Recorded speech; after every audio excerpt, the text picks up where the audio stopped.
خب آقا وارد شدیم، میریم داخلش ببینیم باید چی کارا کنیم.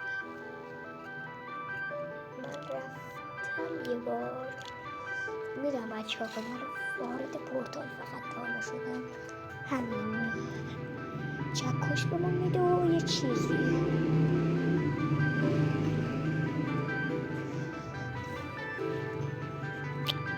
سریع بابا ویدیو قد میشه.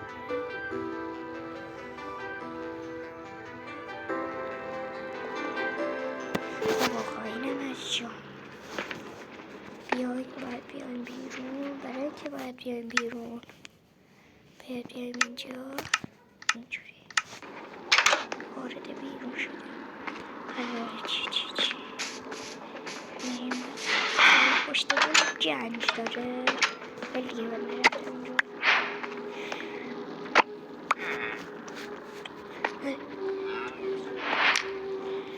واردش میشیم ببینیم چیزایی داره. عجب چیزی، خدا عجب چیزی. پورتال خوفت سیارنه. خب آقا اینم از پورتال. همین حالا شروع کنم به کندن تا بتونم برسم به 64 تا دایموند.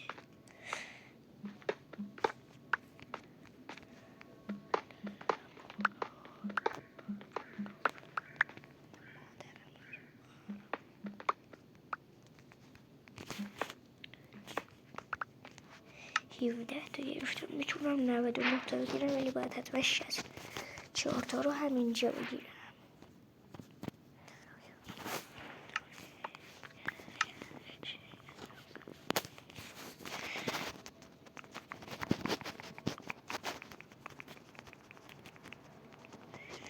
چهل و 45 تا گرفتم. یه چیز What's your name؟ چه عجیبه این شما، چه عجیب.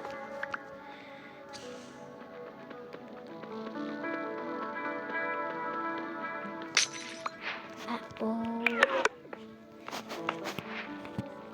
19% بیشتر برام نمونده.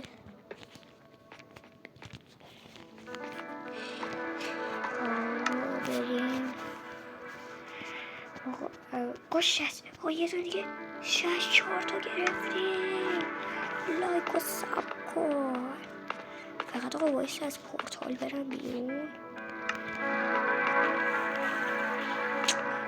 ما اینجا گم شدیم به خاطر اینکه شما بگید هدفمون هم اینه که از پورتال بریم بیرون.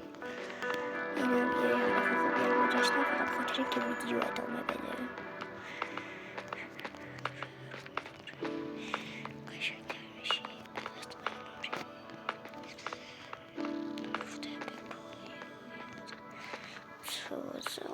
کجا رفت پورتاله؟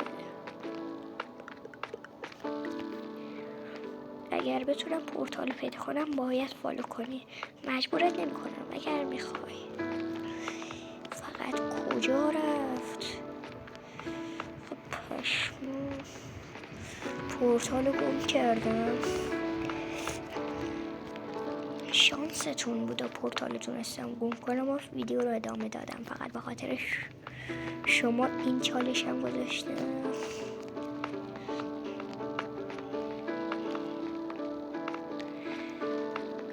کجاده پورتال؟ کجاده همین تا پورتال؟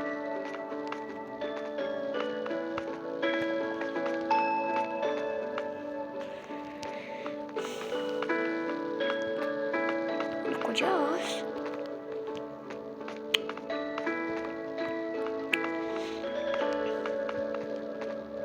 آقا رسیدیم و دیگه